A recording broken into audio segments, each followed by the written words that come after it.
Hello, ഞാൻ നവ്യ. കഴിഞ്ഞ July 23 set exam ഞാൻ ക്വാളിഫൈ ചെയ്യുകയുണ്ടായി. ആപ്പിൾ ബി അക്കാഡമിയുടെ കോച്ചിങ്ങിലൂടെയാണ് എനിക്ക് സെറ്റ് ക്വാളിഫൈ ചെയ്യാൻ സാധിച്ചത്. ഏറ്റവും സ്പെഷ്യലായിട്ട് താങ്ക്സ് പറയേണ്ടത് ഷോണി സാറിനും ബ്ലെസ്സി മിസ്സിനുമാണ്. ഷോണി സാർ എക്കണോമിക്സിന്റെ പേപ്പറും ബ്ലെസ്സി മിസ് ജനറൽ പേപ്പറുമാണ് എടുത്തിരുന്നത്.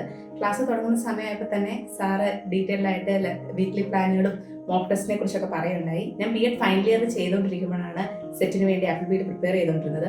അതുകൊണ്ട് രണ്ടും ഒരുമിച്ച് കൊണ്ടുപോകാൻ പറ്റുമോ എന്ന് എനിക്കൊരു ചെറിയ പേടിയുണ്ടായിരുന്നു. പക്ഷേ സാറും മിസ്സും ഒക്കെ വളരെ സപ്പോർട്ടീവ് ആയിരുന്നു. എങ്ങനെയാണ് ക്ലാസ്സുകൾ കൊണ്ടുപോകേണ്ടതെന്നും എങ്ങനെയാണ് വീക്ക്ലി പ്ലാൻ അനുസരിച്ച് പോകേണ്ടതെന്നും ഒക്കെ കൃത്യമായി ഇൻസ്ട്രക്ഷൻസ് തരുന്നുണ്ടായിരുന്നു.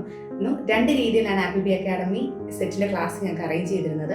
ഒന്ന് LMS പ്ലാറ്റ്ഫോം വഴി റെക്കോർഡഡ് ആയിട്ടുള്ള ക്ലാസ്സും, രണ്ട് ലൈവ് സെഷൻസ് സൂം മീറ്റിംഗ്സിലൂടെ ആയിരുന്നു. രണ്ടും വളരെ എഫക്റ്റീവായിട്ട് യൂസ്ഫുൾ ആയിട്ട് ചെയ്യാൻ സാധിച്ചു. അങ്ങനെ അതിലൂടെ ഇത്തവണത്തെ സെറ്റ് എക്സാം ക്വാളിഫൈ ചെയ്യാൻ സാധിച്ചു. ആപ്പിൾ ബി അക്കാഡമിക്ക് ഒത്തിരി നന്ദി. Special thanks to Shoni sir and Blessy miss. ഒത്തിരി സപ്പോർട്ട് ചെയ്തായിരുന്നു. മോക്ക് ടെസ്റ്റുകളും കാര്യമൊക്കെ കൃത്യമായിട്ട് കണ്ടക്ട് ചെയ്തായിരുന്നു. അങ്ങനെയുള്ള അവരുടെ സ്പെഷ്യൽ ട്രെയിനിങ്ങിലൂടെയാണ് ഇത്തവണത്തെ സെറ്റ് എക്സാം ക്ലിയർ ചെയ്യാൻ സാധിച്ചത്. Thank you.